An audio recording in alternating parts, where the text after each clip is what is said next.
Hi అండి. నా రావణ్‌లో part 23. విక్రమ్‌కి మెలుకువ వచ్చి కళ్ళు తెరిచి చిన్నగా మంచం వైపు చూశాడు. ఖాళీగా ఉండడంతో ఎక్కడికి వెళ్ళిందిది అని మనసులో అనుకుంటూ మళ్ళీ పడుకున్నాడు. అప్పుడు తట్టింది బాబుగారికి. నేను నేల మీద కదా పడుకుంది, మరి ఏంటి మెత్తగా ఉంది అని. తలెత్తి కిందకి చూడగా ఇక బెదురు కళ్ళతో అమాయకంగా తనని చూస్తూ కనిపించింది విక్రమ్‌కి అను. తనని చూడగానే ఒక్కసారిగా షాక్ అయ్యాడు.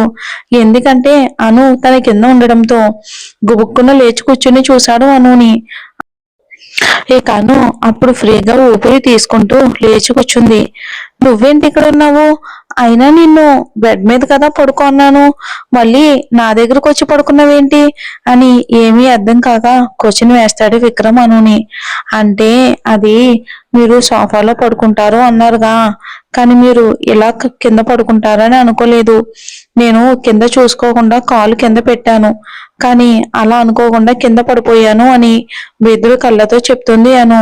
అను అలా చూడగానే ఒక్క క్షణం నవ్వొచ్చింది విక్రమ్‌కి. సరే వెళ్ళు ఫ్రెష్ అవ్వు, నాకు వర్క్ ఉంది, బయటికి వెళ్ళాలి అని విక్రమ్ అనగానే బొమ్మలా తలూపి లేచి నిలబడింది అను. కానీ తన కాలికి దెబ్బ చాలా గట్టిగా తగలటం వలన నొప్పికి లేచి నిలబడ్డ అను ఒక్కసారిగా మళ్ళీ విక్రమ్ మీద పడిపోయింది. ఏమరపాటుగా ఉన్న విక్రమ్ అను అలా మీద పడగానే తను కూడా అనుతో ఫ్లోర్ మీద పడ్డాడు. ఏంటి నువ్వు ఈ రోజు కొంచెం విచిత్రంగా ఉన్నావు, నన్ను వదిలి ఉండలేకపోతున్నావా ఏంటి అని కొంటిగా అంటాడు విక్రమ్ అనుని గట్టిగా హత్తుకుని. అది కాదండి, నా నాకు కాలు అని చెప్పలేక సైలెంట్ అయిపోయింది అను కంగారుగా. కాలు అనగానే అప్పుడు గుర్తు వచ్చింది విక్రమ్‌కి అనుకి కాలుకి దెబ్బ తగిలింది అని. వెంటనే అనుని సరిగ్గా కూర్చోబెట్టి తన కాలుని తీసుకుని ఒడిలో పెట్టుకుని చూస్తూ ఉన్నాడు. అను మాత్రం ఇబ్బందిగా ఫీల్ అవుతూనే ఉంది.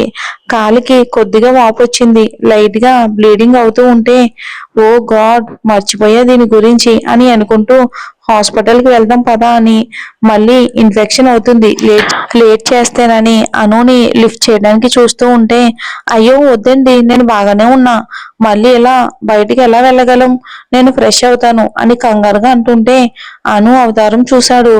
నైట్ ఎలా ఉందో అలానే ముద్దుగా బుట్ట బొమ్మలా ఉంది, కానీ శోభనపు పెళ్లి కూతురులా ఉండడంతో సరే వెళ్ళి తొందరగా ఫ్రెష్ అవ్వు అని తనని వాష్రూమ్ లో దించి బయటకు వచ్చాడు విక్రమ్.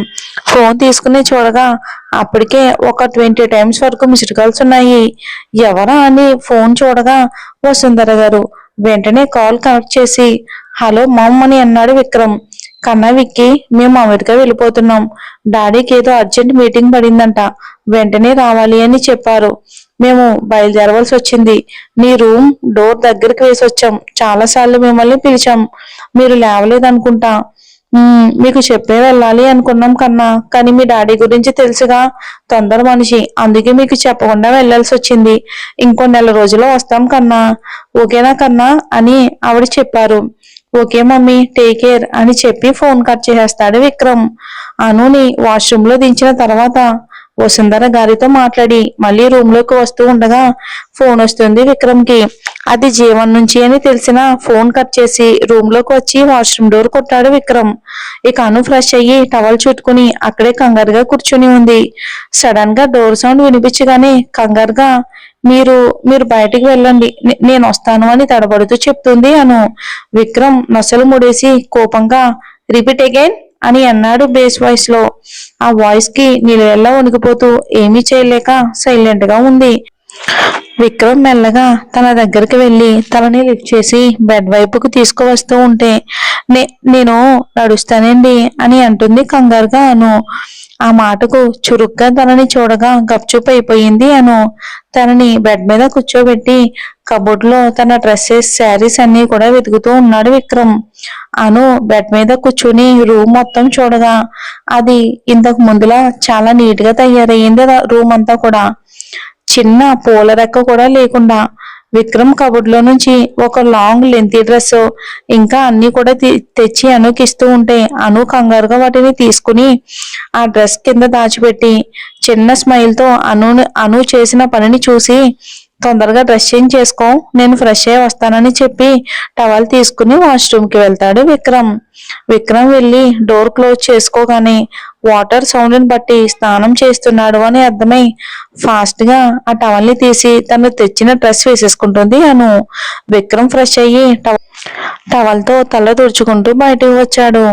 తన నడుముకి టవల్ చుట్టుకుని బెడ్ మీద కూర్చున్న అనుని చూడగానే తెలియని అలజడి స్టార్ట్ అయ్యింది విక్రమ్కి. ఇక red colour long length dress ని వేసుకుని తన పొడవాటి జుట్టును మొత్తం ముందుకు వేసుకుని టవల్తో తల తుడుచుకుంటూ ఉంటుంది. ఆ ప్రాసెస్ లో వెనుక ఉన్న డీప్ నెక్ కారణంగా తన తెల్లని వీపు బయటకు కనిపిస్తూ విక్రమ్ గుండె వేగం అమాంతం పెంచేసింది మనను. విక్రమ్ ఇంకనునేమీ అనలేక సైలెంట్ గా బాల్కనీలోకి వెళ్లి ఒక 2-3 సిగరెట్స్ ని గాలిలో కలిపేసి మళ్ళీ లోపలికే వస్తాడు విక్రమ్. తన జుట్టునంతా వెనుకకు వేసుకుని అద్దం ముందు నిలబడి నుదుటిన చిన్న స్టిక్కర్, దాని కింద కుంకుమ పెట్టుకుని జడ అల్లుకుంటూ ఉంటుంది అను. విక్రమ్ వచ్చాడని తెలియదు కదా తనకి. విక్రమ్ అడుగులు అను దగ్గరకు పడుతూ ఉంటే ఆ సౌండ్ ఎక్కువై అమాంతం అనుని ముద్దు పెట్టుకోవాలి అనుకుని ఎంతో కోరికగా ఉన్నా కూడా దాన్ని కష్టంగా అంచుకుని అను దగ్గరకు వచ్చి వెనక్కి నిలబడ్డాడు. విక్రమ్ అయితే అనుని ఇంకా సరిగ్గా కూడా టచ్ చేసిందే లేదు. ఇంకా ముద్దంటే ఇంకా దేవుడికే చెప్పాలి. ఆ ఛాన్స్ కోసం అయితే చాలా వెయిటింగ్ విక్రమ్, ఎప్పటికి దొరుకుతుందో ఏంటోనని. అను విక్కీ బాబుని ఎప్పుడు కరుణిస్తుందో ఏంటో. ఇంకా రెడ్ డ్రెస్ లో తన కలర్ ని ఇంకా రెట్టింపు చేస్తూ ఉంటే విక్రమ్ పిడికిలి గట్టిగా బిగించి చాలా కంట్రోల్లోనే ఉన్నాడు. అద్దంలో నుంచి విక్రమ్ కనిపిస్తూ ఉంటే జుట్టుని దువ్వుకుంటూ నాను చిన్నగా వెనక్కి తిరిగి విక్రమ్ ని చూసింది. ముందుగా తనకి తన దృఢమైన ఛాతీ భుజం మీద నుంచి తన లెఫ్ట్ సైడ్ అంతా కూడా ఒక సింహం గర్జిస్తున్నట్లుగా ఉన్న ఒక టాటూ చూడగానే అనులో తెలియని కంగారు, భయం స్టార్ట్ అయ్యి పక్కకి వెళ్ళాలి అని ఒక అడుగు పక్కకి వేసింది. కానీ విక్రమ్ తనని పక్కకి వెళ్ళనివ్వకుండా తన చేతిని గట్టిగా పట్టుకున్నాడు. ఒక్కసారిగా ఒళ్ళు జలతరించింది అనుకి. అనుని అలానే పట్టుకుని అద్దం ముందు ఉన్న చైర్లో తనని కూర్చోబెట్టి తన చేతిలో ఉన్న కోమ్ని తీసుకుని తానే జుట్టుని దువ్వటం స్టార్ట్ చేశాడు విక్రమ్. అను అయితే కంగారుగా చేతులు నలుపుకుంటూ ఉంది భయంతో.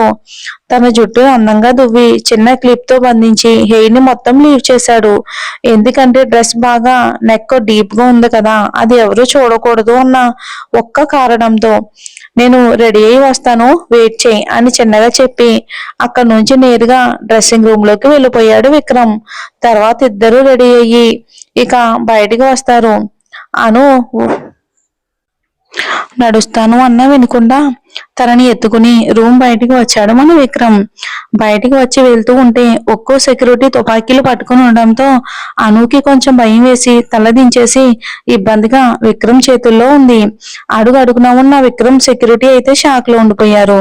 ఎందుకంటే ప్రపంచాన్ని గడగడలాడించే తన బాస్ ఇప్పుడు కేవలం ఒక అమ్మాయిని అలా ఎత్తుకుని కేర్ చూపించడం చాలా షాకింగ్ గా ఉంది అక్కడ వాళ్లకు. అను డైరెక్ట్ గా హాల్లో నుంచి డైనింగ్ ఏరియాకి తీసుకుని వెళ్తూ ఉంటే జీవన్ హాల్లో ఉన్న సోఫాలో కూర్చుని కనిపించాడు విక్రమ్ కి.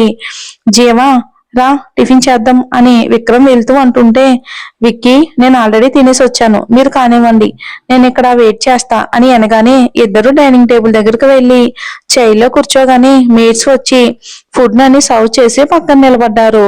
విక్రమ్ తినకుండా అనుకి తినిపిద్దాం అని తన పక్కకు జరిగి అను ప్లేట్ ని తీసుకుని తినిపిస్తూ ఉంటే అను ఇంకా విక్రమ్ కి ఎదురు చెప్పలేక సైలెంట్ గా తింటుంది తినిపిస్తూ ఉంటే. అను అలా సైలెంట్ గా తినడం చూసి విక్రమ్ కి చిన్న నవ్వు. ఇంకిద్దరూ తిన్నాక అనుని ఎత్తుకుని హాల్లోకి వచ్చి పద జీవా అని అనగానే ముగ్గురు బయటకు వచ్చి కారులో కూర్చోగానే జీవా కార్ స్టార్ట్ చేస్తాడు. కార్ ని డైరెక్ట్ గా ఒక పెద్ద మల్టీ స్పెషాలిటీ హాస్పిటల్ ముందు ఆపగానే అనుని ఎత్తుకుని డైరెక్ట్ గా లోపలికి వెళ్తాడు విక్రమ్. విక్రమ్ డైరెక్ట్ గా ఒక ఏసీ రూమ్ లోకి వెళ్లి అందులో అనుని పడుకోబెట్టి పక్కనే కూర్చున్నాడు. ఒక 5 నిమిషాలకి ఒక డాక్టర్ రూమ్ లోకి రాగానే హాయ్ విక్రమ్, ఎలా ఉన్నావు, అసలు ఈ మధ్య కనే కనిపించట్లేదేంటి అని విక్రమ్ ని హత్తుకుని తన బుగ్గన చిరు ముద్దిచ్చి అంటుంది డాక్టర్ అయిన శ్రద్ధ. అలా ఏం లేదు శ్రద్ధ, ఊరికే అని తనని దూరం జరిపి తిను నా వైఫ్ అని బెడ్ మీద పడుకోబెట్టి అనుని చూపిస్తాడు విక్రమ్. పక్కకు తిరిగి అనుని చూడగా తన అందం చూసి కొంచెం జలస్ ఫీల్ అయ్యి వైఫ్ అని చెప్పడంతో షాక్ అయ్యింది శ్రద్ధ. ఏంటి విక్రమ్, నువ్వు మ్యారేజ్ చేసుకున్నావా, అసలు ఏమంటున్నావు, నువ్వు ఒక అమ్మాయిని పెళ్లి చేసుకోవటమా, అయినా నీకు పెళ్లి చేసుకోవాలి అని ఉంటే నాకు చెప్పొచ్చుగా, నీ కోసం రెడీగా ఉండేదాన్ని. నీకు అసలు ఎన్ని టైమ్స్ మ్యారేజ్ ప్రపోజల్ పెట్టాను, కానీ నువ్వు రిజెక్ట్ చేస్తూ వచ్చావు. ఓకే, మ్యారేజ్ వల్ల కాకుండా ఆ టైంలోనైనా మనం దగ్గరగా ఉన్నాము అనుకున్నా, కానీ ఇలా లాస్ట్ కి నువ్వు పెళ్లి అని షాకిస్తావని నేను అస్సలు అనుకోలేదు. దిస్ ఈజ్ అన్ఫేర్ విక్రమ్ అని అనుని చూసి కోపంగా అంటుంది శ్రద్ధ. అనుకి వీళ్ళ మాటలు వింటూనే ఉంది, కానీ లాస్ట్ లో శ్రద్ధ ఏదో అంటుందో అర్థం కానట్టు ఫేస్ పెట్టి ఇద్దరిని మార్చి మార్చి చూస్తూ ఉంది. మీకు ఇంకా అర్థం కాలేదా? విక్రమ్ కి నైట్ టైంలో ఒక అమ్మాయి కావాలి కదా అని అనుని కలవక ముందు అందులో శ్రద్ధ ఒకరన్నమాట. విక్రమ్ ఫ్రెండ్, కాలేజ్ డేస్ లో ఫ్రెండ్ అన్నమాట. శ్రద్ధకి విక్రమ్ అంటే పిచ్చి, అందుకే తనతో కలిసి ఉండడానికి ఒప్పుకునేది. పెళ్లి ప్రపోజల్ పెట్టింది, బట్ కానీ ఒప్పుకోలేదు విక్రమ్. అందుకే జస్ట్ తన కోసమైనా సరే తన గురించి ఏరుకోరి వెళ్ళేది శ్రద్ధ. విక్రమ్ కూడా తనని కాదనలేక తనతో ఉండేవాడు. అలా లెక్కలేనన్ని సార్లు ఇద్దరు ఒకటయ్యారు. అనుని చూసిన దగ్గర నుంచి ఇలాంటివన్నీ విక్రమ్ మానేశాడు కదా మరి. అందుకే ఎవరి దగ్గరకు వెళ్లకుండా మంచిగా ఉంటున్నాడు, మంచి భర్తలాగా. అందరి అమ్మాయిలను బ్లాక్ లిస్ట్ లో పెట్టేశాడన్నమాట. ఇక లాస్ట్ కి శ్రద్ధను కూడా, శ్రద్ధ ముందు అనుని చూడు, తన ఫీట్ కి క్లాస్ కుచ్చుకుంది, చాలా పెయిన్ గా ఉందనుకుంటా, ఒకసారి చూడు అని అను దగ్గరకు వచ్చి అనుని లిఫ్ట్ చేసి తన తన ఒడిలో కూర్చోబెట్టుకుని తన కాలుని చూపించాడు విక్రమ్.